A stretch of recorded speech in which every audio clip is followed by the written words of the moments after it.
Hello दोस्तों, आप सभी का स्वागत है मेरे यूट्यूब चैनल हिंदी सरोवर में। आज का जो हमारा टॉपिक है वो बानवेद समय है। ये दिल्ली विश्वविद्यालय में कविता जो लगा हुआ है, हिंदी कविता आदिकाल एवं निर्गुण भक्ति काव्य में, तो उनमें चंद्रप्रदाय द्वारा लिखी हुई जो पृथ्वीराज रासो से है, तो आज हम ये कविता पढ़ेंगे। तो आइए हम देखते हैं कि प्रथम जो कविता दिया हुआ है। प्रथम मुखी दरबार लज्जो सकर सुल्तान है गर नट नाटक ब्रह्म दिस्य परमान।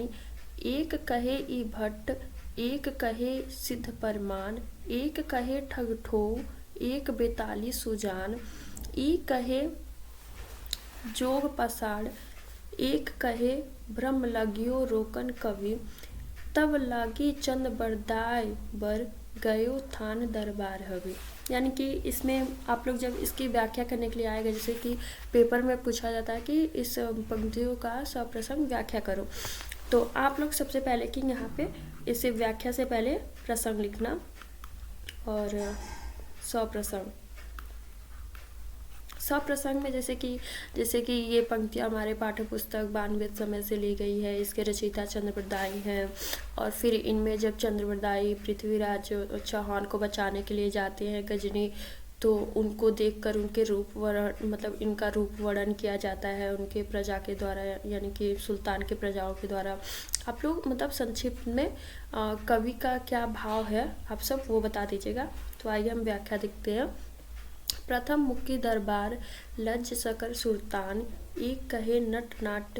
यानी कि इसमें जो चंद्रप्रदायी जब पृथ्वीराज चौहान को बचाने के लिए गजनी जाते हैं, तो उनमें जो गजनी के प्रजा लोग रहते हैं, तो वो जब चौहान को देखते जब उनको चंद्रप्रदायी को देखते हैं तो उनका रूप वर्णन करते हैं। उन्हें जैसे कोई देखता है तो कहता है कि ये तो लग रहा है नाटक का नट है, भ्रम दिश्य परमान, यानी कि ये तो भ्रमित करने वाला है।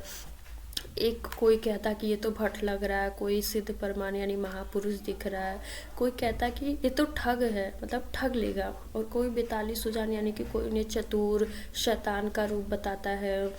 और जोग इन्हें कोई कहता कि ये तो जोग पसाड़ है, कोई भ्रम लगियो। तो फिर इसमें तब कहते हैं लोग कि तब लगी चंद बरदाई बर, यानी कि तब इतना सब सुनने के बाद तब जाके चंद्रप्रदायी पृथ्वीराज रासो को बंदी बना के जो सुल्तान ले गया रहता है उनके समक्ष जाकर खड़े जाते। तो आइए हम इनका विस्तार पूर्वक से देखते हैं कि नगर को देखता हुआ चंद्रप्रदायी सुल्तान के द्वार पर जा पहुंचा। दरबारी उसे देखकर विभिन्न प्रकार की कल्पनाएं करते हैं। नगर में इधर उधर उसे कोई घूमते हुए नाटक का नट समझता है। तो कोई कहता भट्ट है, कोई सिद्ध पुरुष यानी कि जो सिद्ध पुरुष है, महान पुरुष है। कोई ठग समझता है यानी कि ठग लेगा ये तो। कोई उसे चतुर बेताल यानी कि चतुर समझता है। कोई भ्रम पाखंडी यानी कि ये तो कोई पाखंडी लग रहा है, यानी भ्रमित कर देगा। योगी, कोई इन्हें योगी समझता है। तो किंतु मार्ग में कविचंद सुल्तान के समक्ष जाकर खड़े जाते हैं। यानी कि फिर इतना सब सुनने के बाद लास्ट में कवि पहुंच ही जाते हैं सुल्तान के समक्ष। आप सभी ये जान लें कि ये जो कविता कही जा रही है ये उस समय की कथा है जब मोहम्मद गौरी पृथ्वीराज चौहान को बंदी बना के अपने गजनी लेकर चला जाता है। तो आइए हम इसी के अगला पंक्ति देखते हैं। देसी चंद मन मंद शाही आनंद उपवनो निज अप सुविहान बोली आलम अप लिन्नो। हथ आप दस्तक बंत पुछी दुस सुस बर। विधि विधान तिम्यो करण उद्देश्य कवि बर। संग्राम स्वाम मख्यो मुख्यो क्यों कविंद्र भारत तज। की ही थान लोई संभरी धन कहो बुतान लज्जो न लज्ज। तो आइए इसकी व्याख्या देखते हैं। इसमें भी आप लोग प्रसंग सप्रसंग लिख देना। जो इसका संदर्भ है वो तो वही रहेगा कि ये पंक्तियाँ हमारे बानवेद से लिया गया है और इसके रचयिता चंद्रप्रदायी हैं, कवि चंद्रप्रदायी हैं। और इनमें प्रसंग में भी आप लोग बता देंगे कि जब कभी सुल्तान के समक्ष जाता है तो उनसे क्या बातचीत होती है, तो आप प्रसंग में ये सब लिख सकते हैं। और व्याख्या ये देखते हैं कि कवि को अपने समक्ष देखकर सुल्तान के मन में आनंद उत्पन्न होता है।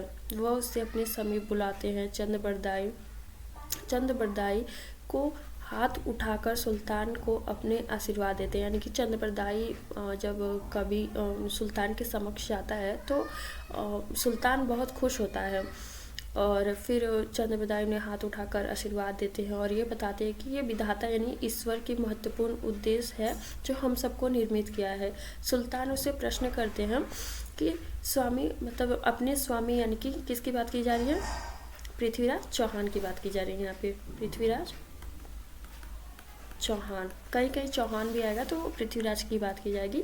युद्ध भूमि में छोड़कर क्यों चले गए थे, यानी कि जब पृथ्वीराज चौहान और मोहम्मद गौरी के बीच युद्ध हो रहा था तो वो कहते हैं कि चंद्रबरदाई को कि तुम अपने मतलब स्वामी अपने गुरु को कहाँ छोड़ के चले गए थे, तुम तो उनके प्रिय हो और फिर भारत को त्याग कर क्यों आए हो। अब जब तुम वहाँ पे युद्ध मैदान में उन्हें छोड़कर चले गए थे, भाग गए थे, तो अब तुम उन्हें बचाने के लिए भारत को छोड़कर क्यों आए हो। मतलब कि जब तुम्हें वहाँ पे अपने मतलब जीवन का डर था, मतलब भय था कि मुझे कुछ हो जाएगा, तब तुम उन्हें छोड़कर भाग गए और अब तुम अपने मतलब जीवन के बिना किसी परवाह किए तुम अब क्यों आए हो अपने स्वामी को बचाने के लिए। तो फिर क्षेत्र में फिर पूछता है गजनी मतलब गजनी का सुल्तान कि किस स्थान पर तुम छिप गए थे, यानी कि वो कौन सा स्थान है जब तुम छिप गए थे, जब तुम्हारे मतलब पृथ्वीराज चौहान को हम बंदी बनाकर लेके आ रहे थे। विप्र बिना संकोच के अपनी बात कहो, यानी कि तुम बिना डरे निर्भीक होकर तुम अपनी बात कहो, डरो मत मुझसे। तुम ये बताओ कि तुम कहाँ पे थे और भारत छोड़कर क्यों आए हो। और फिर बाद में लास्ट में आप लोग यहाँ पे इसका विशेष बता देंगे कि इसमें विशेष लास्ट में हेडिंग ज़रूर आप लोग डालना कि विशेष, पहले तो विशेष डाल देना यहाँ पे कि क्या बातें की गई हैं, भाषा कैसी है, भाषा और मतलब चौहान और सुल्तान और चंद्रबरदाई को ले मतलब दोनों की आपसी बातें जो पृथ्वीराज चौहान के बारे में की गई है और ये सब बता देना। और किस भाषा का प्रयोग किया गया है कि मतलब इसमें किस प्रकार के वार्तालाप है वो सब लास्ट में तो बता दीजिएगा आप सब। तो सर्वप्रथम आप लोग पहले तो सप्रसंग, फिर व्याख्या, लास्ट में विशेष, ये 3 पॉइंट का आप लोग ध्यान दीजिएगा क्योंकि ये मेन होते हैं। और इसके लिए मतलब आप लोगों के इसके भी नंबर मिलते हैं और व्याख्या के भी नंबर मिलते हैं और इसके भी नंबर मिलते हैं, तब जाके ये और शायद 10 या 15 नंबर के आते हैं, ऐसे 2 व्याख्या करके आएगा। तो आप सब वो देख लीजिएगा, लेकिन ये तीनों हेडिंग आप लोग ध्यान दीजिएगा क्योंकि इसमें सबके नंबर मिलते हैं, आप सब प्रसंग के भी, व्याख्या के भी और विशेष के भी।